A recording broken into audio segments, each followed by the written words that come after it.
Alien Earth has been fun because of just how unpredictable every episode has been. Every time you think you know where Noah Hawley's FX series is going, it takes off in a new direction with wild twists. The Fly focused on a new alien species, sadly losing hybrid Toodles in the process, and poor Arthur's fate was sealed by a facehugger. In the penultimate episode, Emergence, another, more familiar alien is on the loose as well, as Wendy, Joe, and Nibs try to escape from Prodigy's Neverland research island. If that's not tense enough, Boy Kavalier thinks it's time for the terrifying eye alien to evolve into something even more dangerous. Wendy, Joe, and Nibs decide to escape in Alien Earth Episode 7. The episode begins with Slightly in his bedroom beside Arthur, whose head is covered by a facehugger. Being a kid inside that synthetic body, he actually tries to give Arthur something to drink, which only causes the alien to latch on tighter. Smee knocks on his door, demanding to be let in because he knows something's going on. He gets inside and immediately sees Arthur's body. "What did you do?" he screams.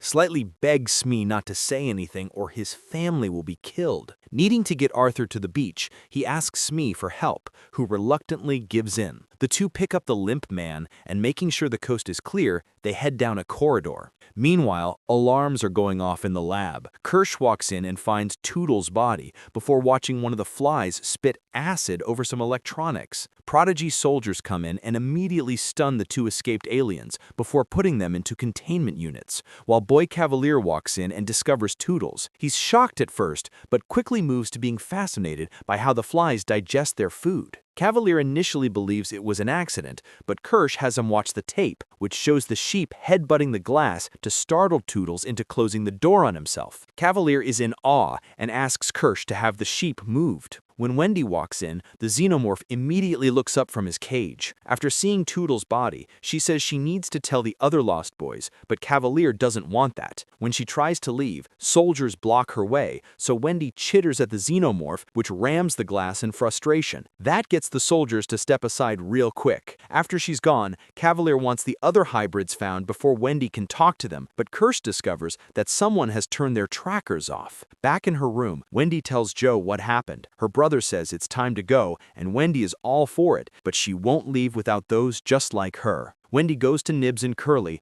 the latter of whom wants to know why Nibs' memory has been wiped. Wendy tells them what happened to Toodles, but Curly immediately wants to blame Wendy. To her, Boy Kavalier wants to help people, just like he helped them. To that, Nibs says, "We're all gonna die here. Then the bugs will crawl in and we'll all be ghosts." She's on Wendy's side, but Curly says this is the best place she's ever been. This lost boy won't be leaving with them, although Curly promises to keep quiet until they can get away safely. Boy Kavalier wants to talk to the Eye in Alien Earth Episode 7. From another room, Wendy touches a computer screen, which allows her to operate the screen next to the Xenomorph cage. Despite being somewhere else, she unlocks it and lets the monster out. As Wendy, Joe, and Nibs run from the diversion, the alien rips through every human in its path. Meanwhile, Boy Kavalier has realized Arthur is still on the island when he was told to leave. He accosts his wife, Dame Sylvia, to ask if he was the one who turned off the trackers, but she denies that he would ever do something like that. Footage, however, shows that Arthur and Joe turned off the tracker hours ago. The questioning is interrupted by an alarm and the repeated words, "Secure lab breach." An upset Kavalier watches the footage of the destruction.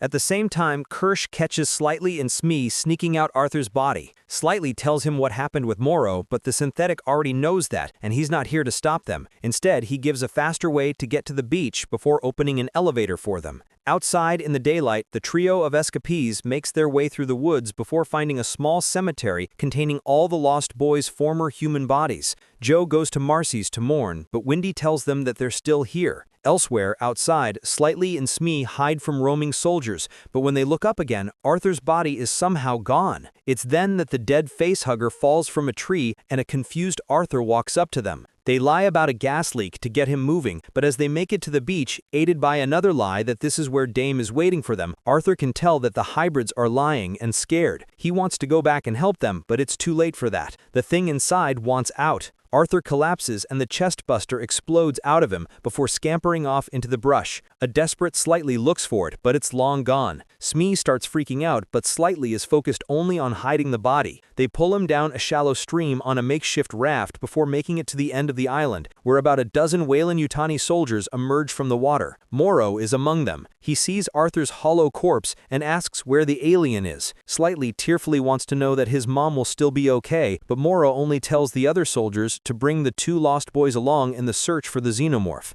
Adam Ines talks to Boy Kavalier about Wendy and the others getting out as the Prodigy genius watches the sheep in its smaller containment unit in his office. "I want to talk to it," he says. Kavalier shows the sheep the symbol for pi. Telling the octopus eye that all civilizations would know what comes next, he asks for the following two numbers. On cue, the sheep stomps its foot several times, getting the numbers right. This thing knows math? It begins to bleat, as if it's trying to speak. Ines is concerned about the alien getting out and transferring itself to a human, but that's what Kavalier wants now. He wants to hear it talk, and he knows just who to use. The Xenomorph attacks anyone who gets in Wendy's way in Alien Earth Episode 7. In the woods, the trio are about a quarter-mile from the boat dock. Wendy stops, listening intently, just before the soldiers appear from the brush with guns drawn. Wendy tells them to leave, a warning and not a plea, before she begins chittering. At that, the once caged Xenomorph jumps down from a tree and rips the men apart. With them easily killed, the alien slowly walks to Wendy and stops. The hybrid bends down to its level and reaches out a hand to touch its bloody head, and after chittering again, the alien runs off. Joe wants to know what his sister said. Hide and follow, I think. The baby Xenomorph is trapped in a net as Morrow leads his group into the Prodigy facility, but Kavalier's forces come out and surround them as Kirsch appears front and center, holding the contained baby alien. "Finders keepers," he says. He asks Morrow and his men to drop their weapons and tells Slightly and Smee to come to him. With that, Morrow and the Yutani soldiers are taken into custody. Wendy, Joe, and Nibs make it to the dock where a boat is tied up. Before they can take off, Siberian, Rysdahl, and others emerge with guns drawn. When one soldier rips Nibs' toy away and throws it into the water, she responds by immediately ripping his jaw off. It's an all-out fight now, and Wendy chitters to her alien friend before Joe claps a hand over her mouth, stopping her from communicating with it. Meanwhile, Nibs is smashing through everyone and almost kills Siberian until Joe hits her with a stun gun. "What did you do?" Wendy screams. From the forest, the Xenomorph sees all. Who will be the next to move?